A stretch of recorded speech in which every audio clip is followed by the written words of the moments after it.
계시록 1장 들어가겠습니다. 계시록에 대해서 꼭 표를 기억하셔야 합니다. 첫 번째 해석이 가장 중요한 해석 가운데 7인 7, 나팔 7 대접 구조를 알아야 합니다. 이것을 알아야 재림이 2번, 휴거가 2번이라는 딴소리를 안 합니다.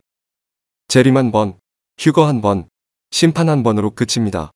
이 구조가 정리가 안 되니까 6신을 떼고 7번째인 때 심판의 장면이 나오는데 7번째 나팔과 7 대접 때에도 심판의 모습이 나옵니다. 이런 각도로 해석을 하면 재림이 3번 등 중구난방으로 해석이 되어집니다. 그러나 기억하실 것이 7일은 하나, 둘, 셋, 넷, 다섯, 여섯, 7번째 인을 떼었을 때에 이 안에 7 나팔이 들어 있습니다. 이건 8장 읽어보면 나옵니다. 하나부터 6번째 인에서는 흰 말, 검은 말, 청황색 말 등 이런 재앙이 나오지만 7번째 인을 뗐을 때에는 이런 내용이 안 나오고 나팔이 나옵니다. 나팔은 7 천사가 나옵니다. 그래서 나팔부터 7 천사가 하나씩 나팔 부는 이야기가 나옵니다. 6번째, 7번째 나팔까지 부는데 중요한 건 이 새 나팔은 5번째 나팔부터 7번째 나팔을 말합니다.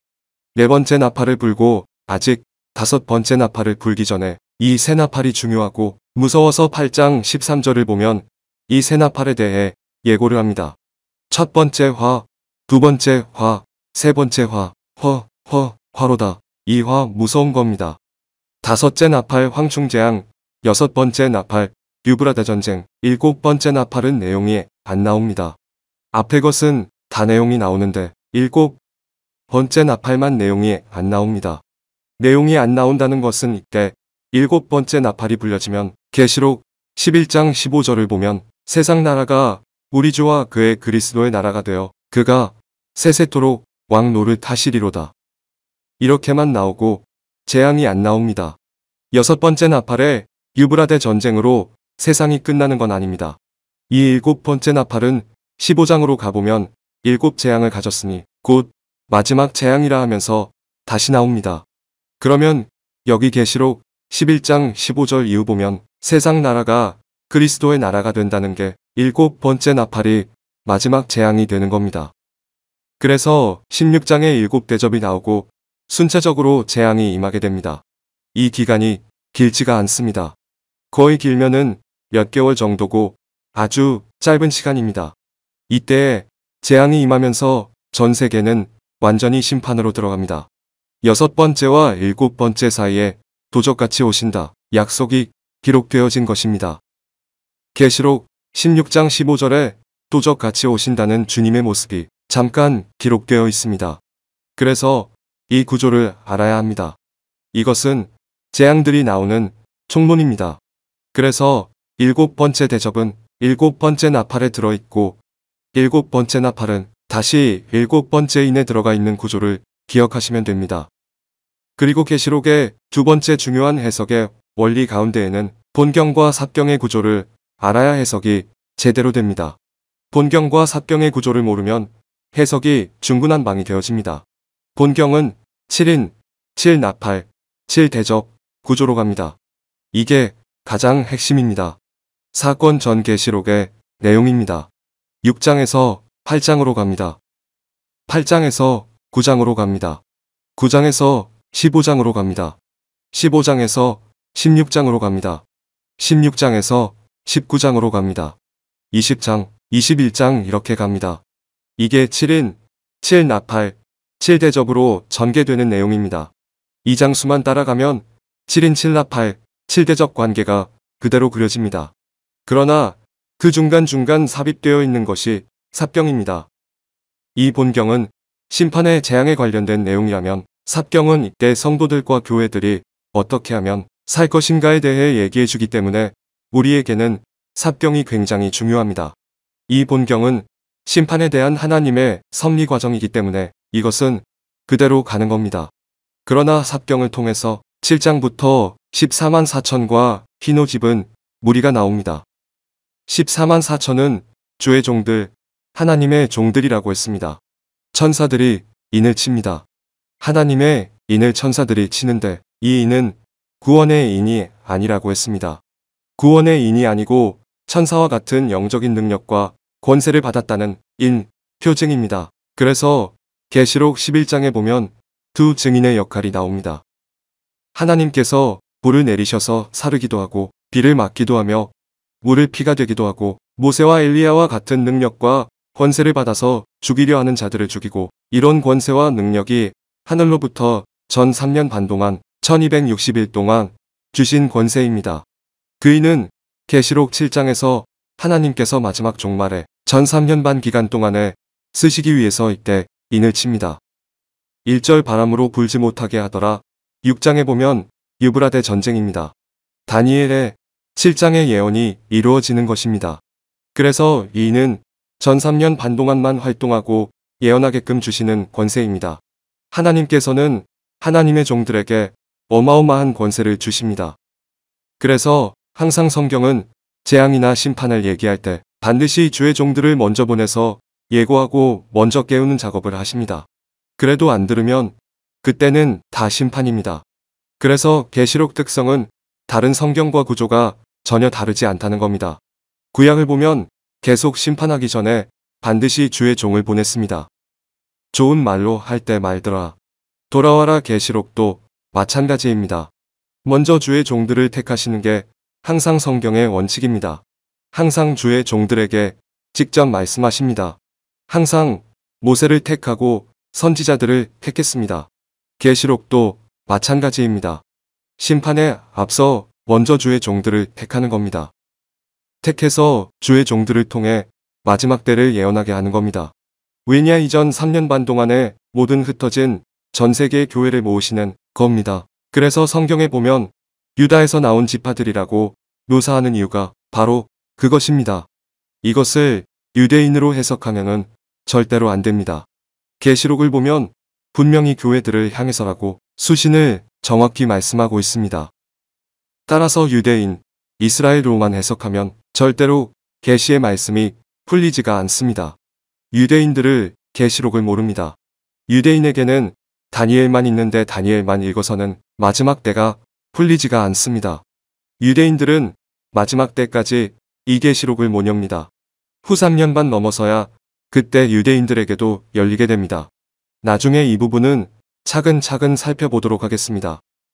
그럼 전 3년 반 동안만 예언 사역을 위해 하나님이 택해서 쓰실 분이기 때문에 권세가 막강합니다. 왜냐하면 이 종들이 삽경 가운데에 13장에 보면 무적행에서 올라온 짐승인 적그리스도가 죽기까지 어마어마한 권세를 가지고 행하는데 이유가 뭐냐 하면 교회들을 깨우고 주의 종들을 깨우는 겁니다. 그래야 막판에 주님 오실 때에 살지, 안 그러면 이 무방비 상태로 심판하시면 다 죽어버립니다. 그래서 주님은 강력한 권세와 능력과 힘을 주셔서 전 세계의 교회와 주의 종들을 깨우는 일을 하는 겁니다. 그 사명자들을 택한 자 숫자가 14만 4천입니다. 그러나 이게 실제 수냐? 영적인 수자 싸울 필요가 없습니다. 실제 수든 아니든 그게 중요한 건 아닙니다. 그 다음에 7장에 보시면 이후에 흰 옷 입은 무리가 나옵니다. 이 본경과 삽경 구조를 모르면 다 한 이야기로 이어서 봐버리니까 천년왕국이 없다며 무천년설을 주장합니다. 무천년설은 천년왕국이 없다. 지금 현재가 천년왕국이다라는 주장입니다. 무천년은 14만 4천을 구원받을 수라고 얘기를 하고 흰 옷 입은 무리들도 구원받을 사람이라고 이렇게 해석을 합니다. 그러면 해석이 전혀 안 됩니다. 상식적으로도 14만 4천을 선택한 이 후에 흰 옷 입은 무리가 나오는데 어떻게 이 두 무리가 똑같은 무리입니까? 나오는 모습이 다릅니다. 이들을 주의 종들이니까 지파에서 택한 지파들 가운데 지파들 중에서 나옵니다. 지파들이 아니라 지파들에서 선택된 숫자입니다. 전 세계에 흩어진 교회들 가운데에 그리스도의 종들입니다. 그리고 흰 옷 입은 무리들은 이 주의 종들로 인해 깨어지고 부서지고 다시 회복되어서 구원받은 성도들이 바로 흰 옷 입은 무리들입니다. 계시록 7장 9절 이후에 내가 보니 각 나라와 족속과 백성 가운데서 나온답니다. 이것이 전 세계에 흩어진 교회들에서 구원받은 무리들이 나오는 겁니다. 이것이 계시록 19장에 보면 이제 끝까지 살아남아서 신부의 모습으로 될 때 그는 계시록 19장 8절에 빛나고 깨끗한 세마포를 입고 주님과 만나게 됩니다. 이 맥락입니다. 사명자들을 선택한 수입니다. 그래서 14만 4천이라고 묘사를 하는 겁니다. 이제 10장에서 사명자 선택, 작은 책을 받아먹고 계시록 책을 받아먹고 다시 예언하라는 겁니다. 그래서 마지막 주의 종들은 다시 예언을 하는데 물론 초림으로 구원받는 건 사실이지만 이것은 전 먹는 어린 아이의 수준입니다. 다시 예언하는 재림에 대한 말씀을 받아 먹어야만 합니다. 그러나 이 예언의 말씀은 떠 먹여주는 것이 아니고 갖다 주는 것이 아닙니다. 계시록 10장 9절 천사에게 나아가 작은 두루마리를 달라 한즉 천사가 이르되 갖다 먹어버리라. 갖다 먹어야만 합니다. 계시록은 절대로 기도로 열리지 않습니다. 기도로 열었다는 자는 거짓말입니다. 성령과 말씀으로만 열립니다. 말씀과 성령이 일치해야만 합니다. 사명을 부여하는데 입에서는 답니다. 여러분, 이 말씀에 한번 빨려 들어가면 기가 막힙니다. 이 말씀이 창세기부터 계시록을 보려면 계시록이 안 보입니다. 그래서 목회자들이 계시록을 못 여는 이유가 여기에 있는 겁니다. 그러나 계시록이 열리면 창세기가 확 열립니다. 어마어마한 진리가 확 뚫립니다. 그래서 입에서는 답니다. 성도들도 받아먹으면 기가 막히게 답니다. 그러나 먹으면 배에선 씁니다. 그 말씀을 지키고 인내하니깐 삶이 쓴 겁니다. 그게 계시록 말씀입니다. 내 목숨을 걸고 믿음을 지켜야 하는 신앙입니다. 계시록은 절대로 예수 믿고 구원받는다는 메시지가 없습니다. 13장 10절과 12절을 보면 인내로서 믿음을 보이고 인내하며 믿음을 지켜야 합니다. 그래야 하기 때문에 계시록은 말씀의 차원이 다릅니다. 그래서 계시록 메시지가 소화가 되면 다른 메시지는 밍숭맹숭하게 됩니다. 사실 말씀 가운데 최고의 양식은 무엇입니까? 재림의 양식 말고는 없습니다. 그것보다 더 고차원적이고 더 뛰어난 말씀은 없습니다. 물론 말씀은 다 똑같습니다. 그러나 모든 말씀이 구약에서부터 전부 다 예수님을 향해 초점이 맞춰져 있는데 예수님의 초림과 재림입니다. 그러나 재림에 대한 말씀이 더 많습니다. 구약의 메시아에 대한 말씀도 전부 다 재림에 대한 말씀입니다.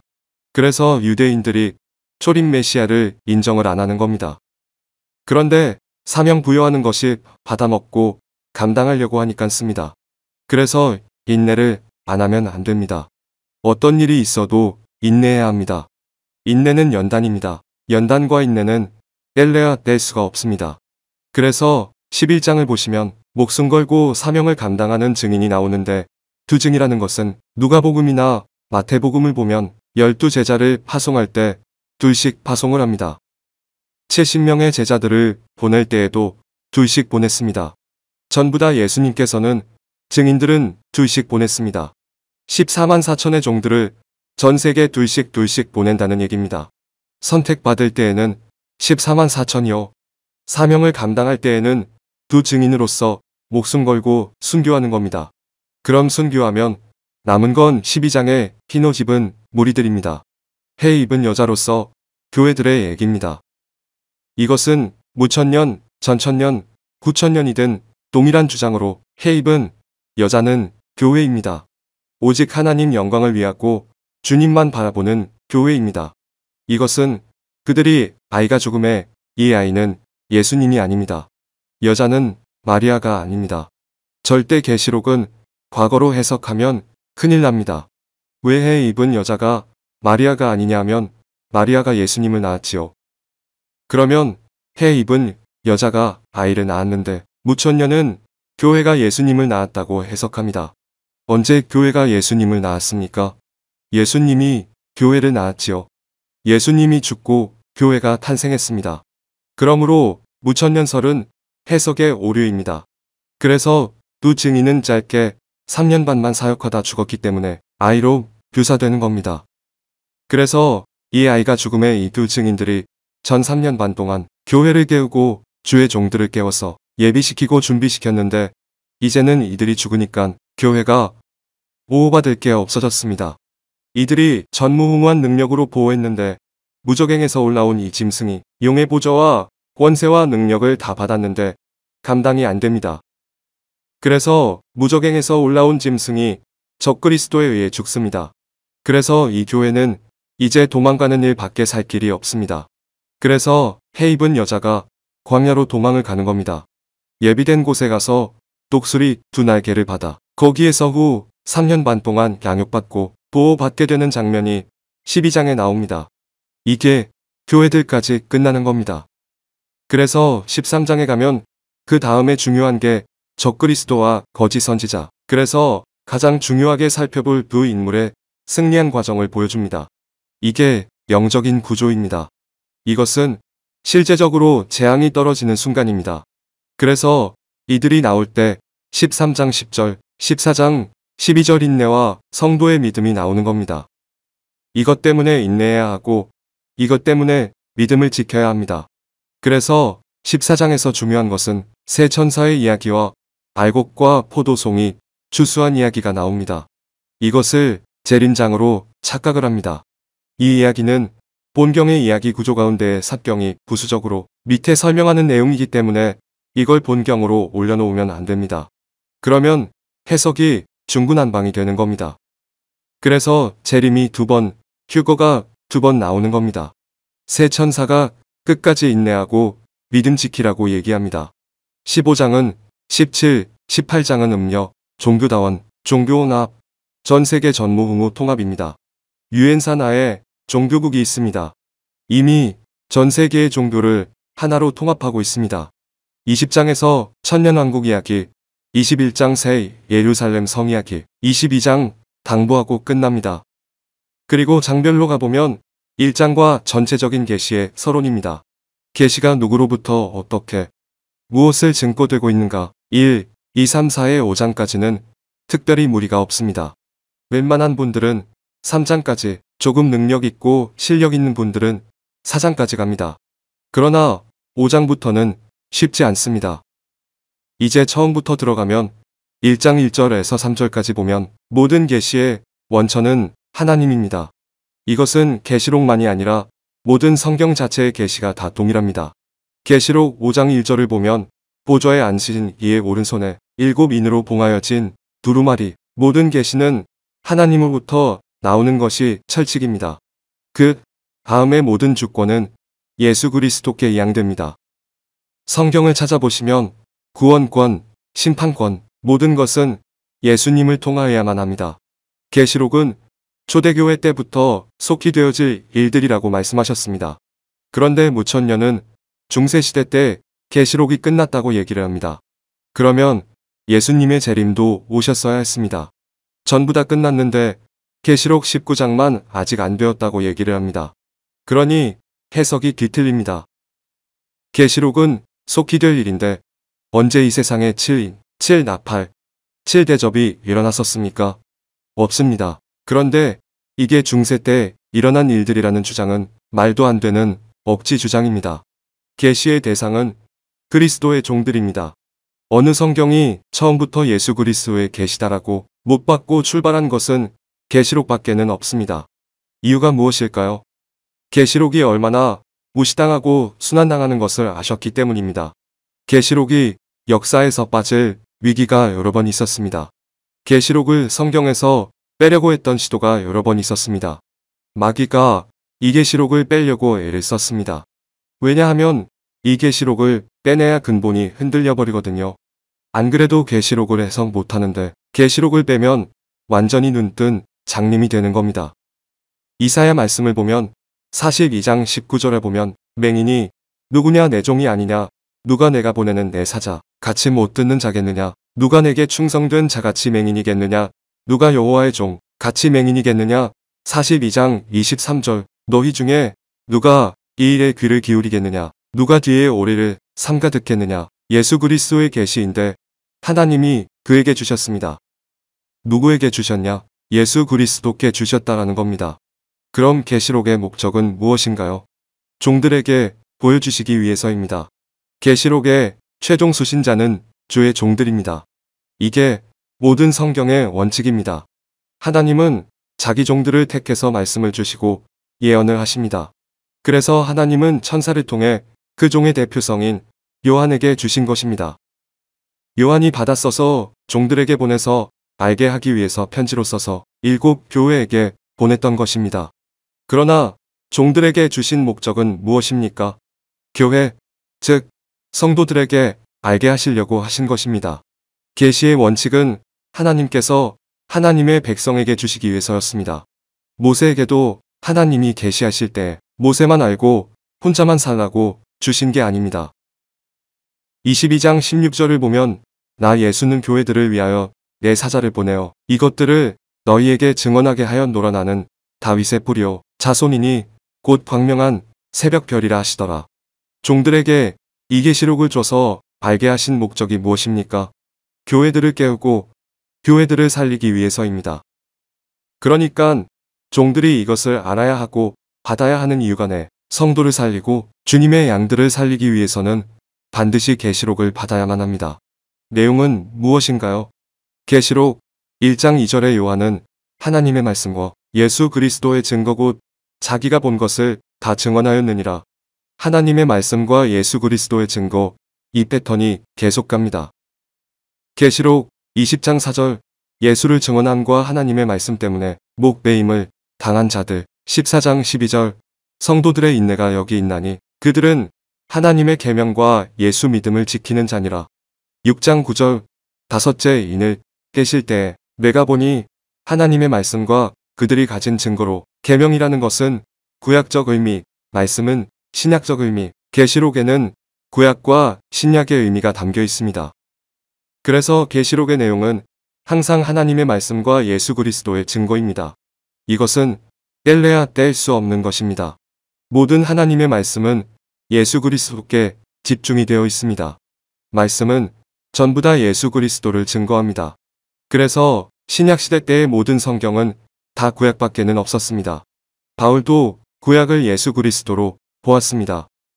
갈라디아서 3장 8절 또 하나님이 이방을 믿음으로 말미암아 의로 정하실 것을 성경이 미리 알고 먼저 아브라함에게 복음을 전하되 모든 이방인이 너로 말미암아 복을 받으리라 하였느니라. 그럼 구약 성경은 다 예수님에 관한 이야기입니다. 그래서 구약을 예수님으로 봐야 제대로 말씀을 해석해낼 수가 있습니다.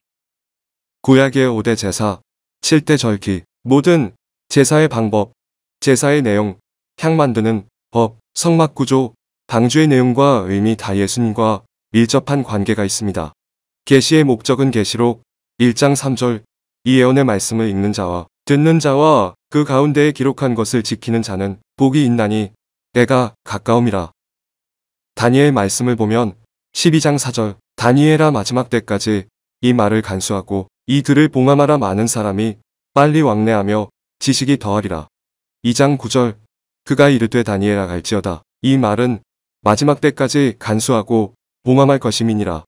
2번씩이나 마지막 때까지 봉하라고 말씀하셨습니다. 그래서 유대인들은 마지막 때 되기 전까지는 다니엘이 열리지가 않기 때문에 되어질 일들에 대해서 모릅니다. 마태복음 24장 15절 그러므로 너희가 선지자 다니엘이 말한 바 멸망에 가증한 것이 거룩한 곳에 선 것을 보거든 읽는 자는 깨달을진저. 24장 16절 그때에 유대에 있는 자들은 산으로 도망할지어다. 이것이 전 3년 반 끝나고 후 3년 반 들어갈 즈음에 유대인들이 깨닫게 됩니다. 그래서 계시록은 유대인들은 못 열고 이방인들이 여는 것입니다. 이미 서양교회는 죽어가고 있으며 한국교회가 영적 분위기를 그래도 주도하고 있습니다. 예전에 국민일보에 서양신학자가 서양신학은 망했기 때문에 한국교회가 서양신학을 하면 망한다라고 말했습니다. 그런데 한국 목회자들은 독일신학, 미국신학, 영국신학, 망한 신학을 얘기를 하고 있습니다. 그런 외국 신학의 공부를 한 목회자들이 목회를 나오니까 계시록에 관심이 없는 것입니다. 아니 계시록을 주신 주님께 관심이 없으면 도대체 무엇에 관심이 있는 것입니까? 주님 재림에 가까웠다는 것에 관심을 가져야지. 주님께 목숨을 걸지 않으면 안 되는데 관심이 없습니다. 그냥 교회 생활 잘하고 지키자라는 것으로만 끝냅니다. 그래서 계시록은 인봉하면 절대로 안 됩니다. 처음부터 계시록은 읽고 듣고 지키는 자가 복이 있다라며 절대로 봉하지 말라고 말씀하며 갖다 먹으라고 하고 열라고 말씀하셨습니다. 계시록은 절대로 인봉하지 말라고 말씀하셨습니다. 분명히 열으라고 말씀하셨습니다. 그래서 계시록을 여는 자는 영안이 열리게 됩니다. 계시의 주체와 핵심은 오로지 예수 그리스도를 중심으로 열어야만 합니다. 모든 계시는 예수 그리스도를 통해야만 열리게 되어 있습니다. 예수님은 모든 길이요 진리요 생명이며 열쇠고 전부입니다. 요한복음 5장 22절 아버지께서 아무도 심판하지 아니하시고 심판을 다 아들에게 맡기셨으니 마태복음 11장 27절 내 아버지께서 모든 것을 내게 주셨으니 아버지 외에는 아들을 아는 자가 없고 아들과 또 아들의 소원대로 계시를 받는 자 외에는 아버지를 아는 자가 없느니라. 아들 되신 예수 그리스도를 모르면 구원이 없습니다. 장자인 에서가 차자인 야곱에게 장자권을 빼앗기고 가인에게 장자권이 있었는데 아벨에게 흘러갔습니다. 그래서 마지막 때에는 예수 그리스도를 알고 있는 한국교회가 마지막 때의 장자권을 가지고 세계 선교를 복음화시키는 일에 앞장을 서게 되는 것입니다. 한국교회가 마지막 때에 해야 할 일은 단 한 가지 계시록을 열 유일한 민족이기 때문에 한국교회는 마지막 때에 전 세계의 교회들을 깨워야만 하는 것입니다. 요한복음 13장 20절 내가 진실로 진실로 너희에게 이르노니 내가 보낸 자를 영접하는 자는 나를 영접하는 것이요 나를 영접하는 자는 나를 보내신 이를 영접하는 것이니라. 예수님을 영접해야 하나님을 영접하는 것입니다. 그래서 예수님이 아니고서는 아무것도 안 열립니다. 그러니까 계시록도 예수님이 아니고서는 도저히 열 수가 없습니다. 두 번째는 주님 재림하시기 전까지는 모든 것이 반드시 속회될 일이라고 말씀하십니다. 그리고 종들은 반드시 받아야만 합니다. 종들이 계시록을 안 받으면 직무유기, 직권남용, 사기입니다. 계시록을 안 받고 딴소리하면 사기꾼입니다. 그 정도로 계시록이 중요합니다. 마지막 때에 상상할 수 없습니다. 주의 종이 계시록에 관심이 있냐 없느냐는 진짜 종인가 아닌가의 판단도 됩니다. 그 다음에 2절은 종들은 예수 그리스도의 증거를 다 증거해야만 합니다. 요한은 하나님께서 알려주신 말씀과 예수 그리스도의 증거, 본 것을 다 증거했습니다. 이것은 종들에게 주시기 위해서였으며 그러므로 주의 종들은 마찬가지로 보고 듣고 안 것을 다 성도들에게 전해야만 합니다. 요한이 반모섬에서 오직 주님만 기다리며 사모했던 그 마음으로 들어가야 계시록은 열립니다. 그래서 종들은 딴 것에 관심을 가지면 안 됩니다. 읽는 자는 주의 종들을 가리키는 것이고 듣는 자는 성도들을 말씀합니다. 그 중에서 누가 복이 있느냐? 지키는 자가 복이 있다라고 성경은 증언합니다. 계시록 22장 7절 보라 내가 속히 오리니 이 두루마리의 예언의 말씀을 지키는 자는 복이 있으리라 하더라. 이렇게 이야기하는 이유가 바로 그 이유입니다. 계시록은 읽는 종들이나 들은 성도들이 복이 있는 것이 아니라 이 계시의 말씀을 죽기 살기로 지키는 자만이 복이 있다라고 말씀하고 있습니다. 그래서 우리가 믿음을 지켜야만 하는 것이 이 이유입니다. 구원받는 것을 어렵게 얘기하면 안 됩니다. 오직 구원은 예수님으로만 받기 때문입니다. 그러나 어려운 것은 그 받은 구원을 지키기가 너무나도 어렵다는 것입니다. 예를 들어 1등 하기도 어렵죠. 그러나 1등을 지키는 것이 더 어렵습니다. 그래서 이 예언의 말씀을 지키는 것은 어려우며 늘 깨어 있어야만 하는 것입니다. 그래서 한결같이 깨어 있으라 말씀하시는 이유가 바로 그것입니다. 그리고 깨어 있으려면 때를 알고 징조를 알아야만 합니다.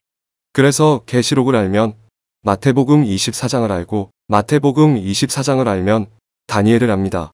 마태복음을 보면 예수님이 2번 온다, 3번 온다 하지를 않습니다. 그리고 환난 전 휴거도 없습니다.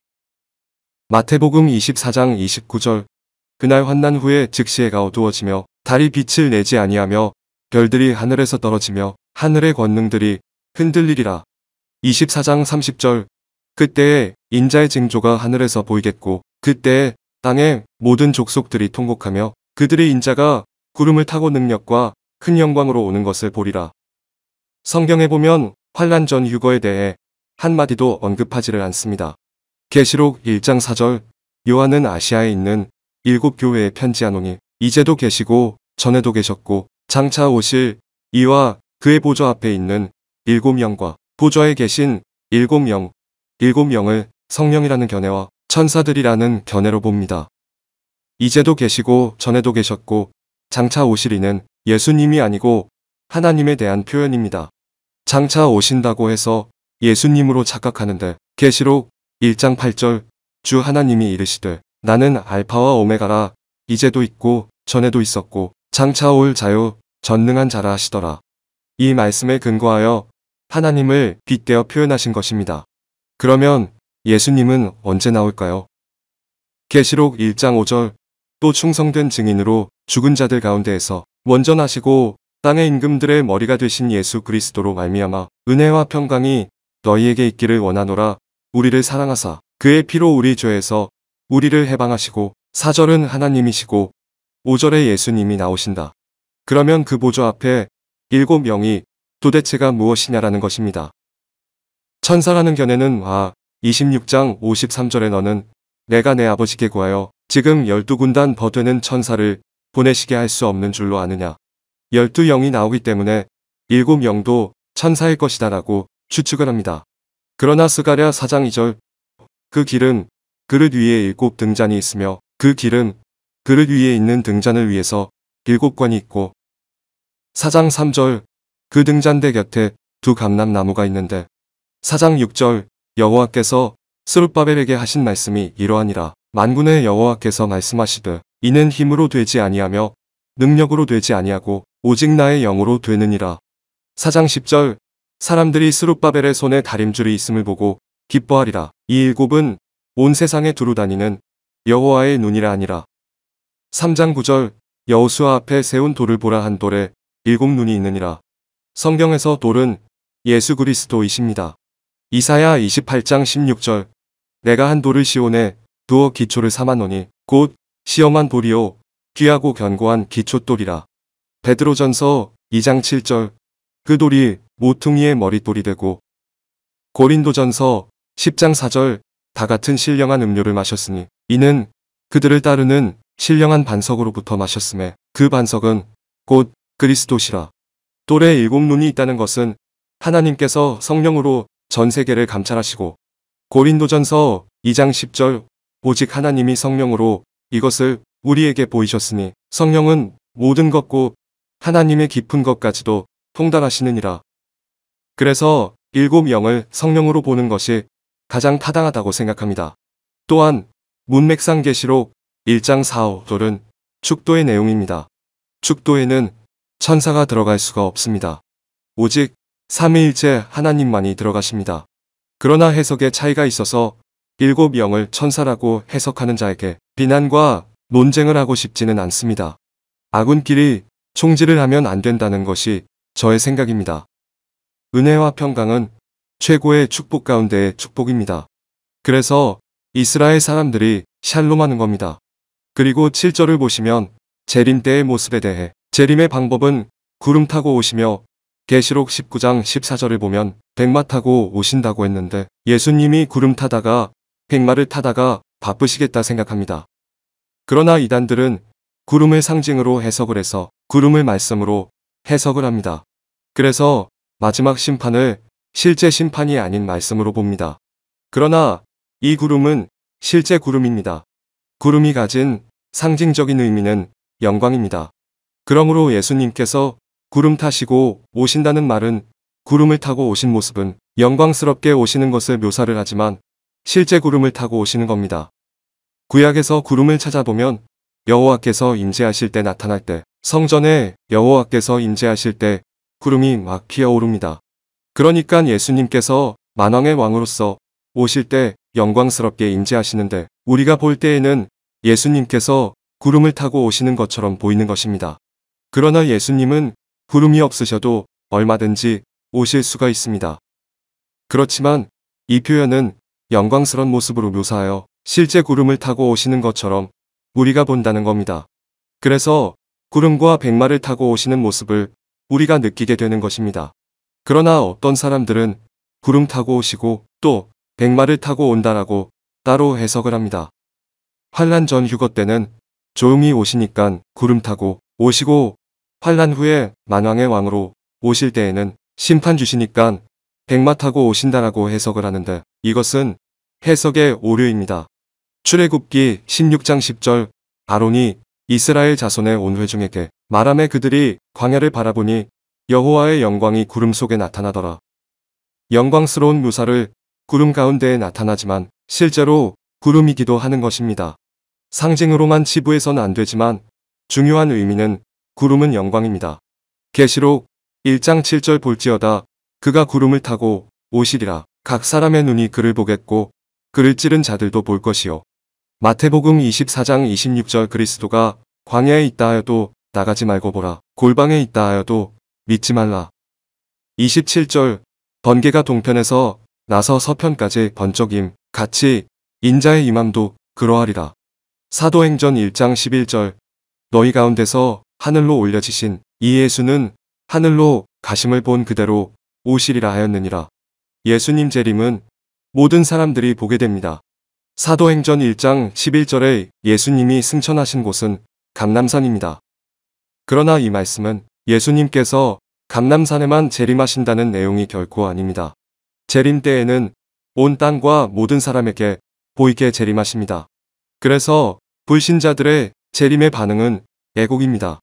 재림의 신앙을 가지고 신랑 되신 주님을 기다린 자들에게는 아멘, 마라나타이지만 그렇지 못한 자들은 애곡할 수밖에 없습니다.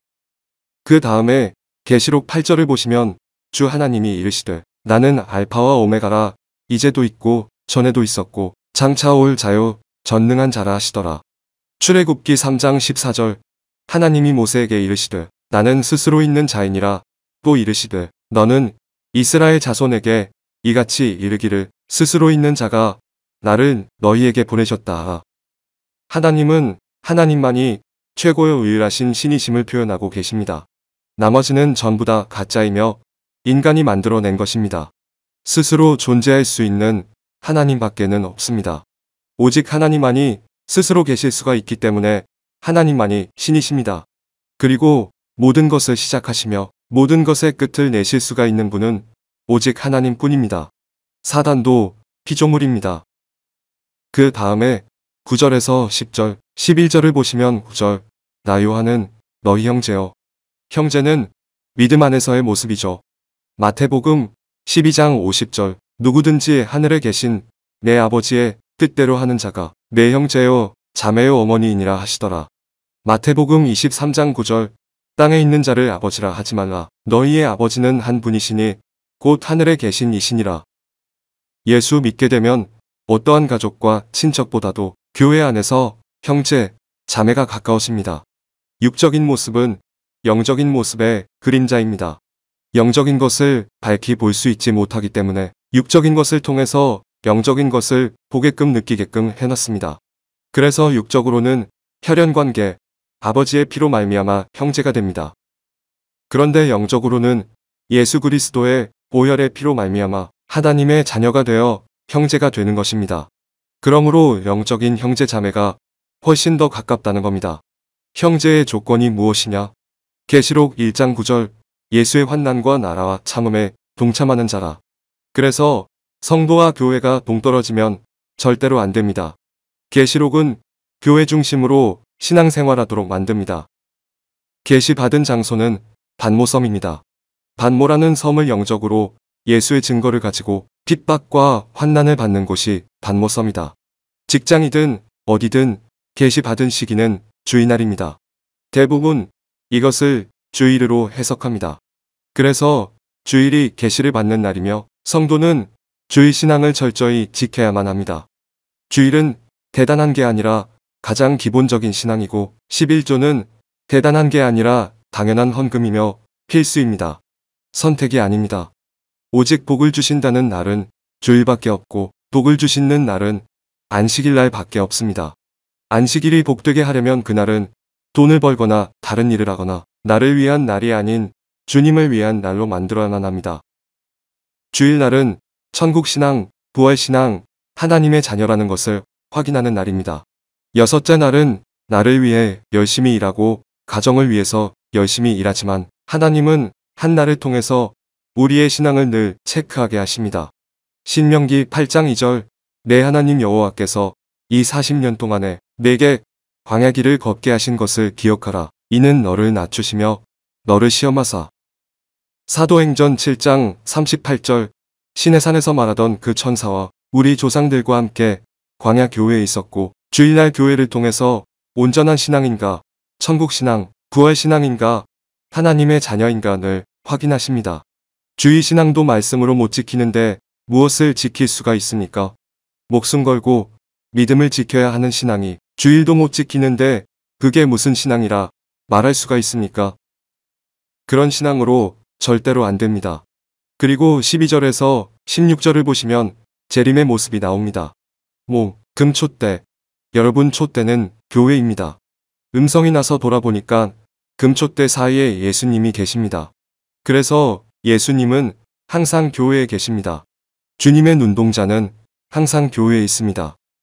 마태복음 16장 18절 또 내가 내게 이르노니 너는 베드로라. 내가 이 반석 위에 내 교회를 세우리니 음부의 권세가 이기지 못하리라. 음부의 권세가 유일하게 이기지 못하는 것은 교회뿐입니다. 신앙 고백이 반석 위에 세워진 교회, 유일하게 음부의 권세가 이기지 못합니다. 교회는 천국의 대사관입니다. 그러므로 교회 떠나가면 절대로 안 됩니다. 가지가 몸에 붙어 있어야 열매를 맺지 떨어지면 죽는 것입니다. 교회 중심의 삶이 구별된 삶입니다. 교회는 건물로 생각하면 절대로 안 됩니다. 교회는 성도들이 모인 곳입니다. 구별과 거룩은 히브리어로 같습니다. 구별된 무리가 거룩한 무리입니다. 교회는 세상에서 구별되게 모인 곳이 교회입니다. 교회 오기 싫다는 것은 병든 것입니다. 교회에 오고 싶어하고 사모하는 것이 건강한 신앙입니다. 계시록 마지막에 20절을 보시면 7별과 7금촛대, 7별은 주의 종들을 의미합니다. 촛대는 교회입니다.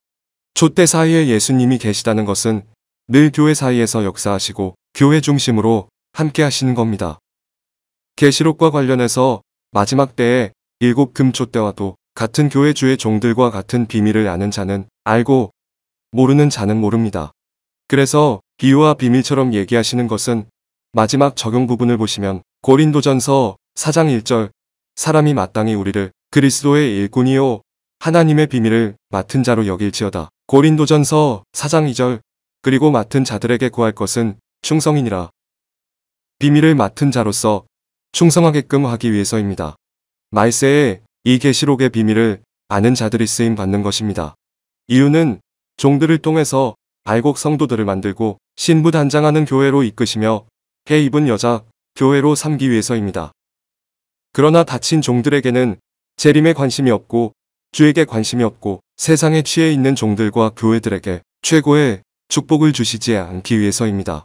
그러므로 재림에 관한 관심이 없는 종들에게 절대로 계시록의 비밀을 알려주시지를 않습니다. 왜냐하면 이미 그는 주인이 자기가 되고 있기 때문입니다.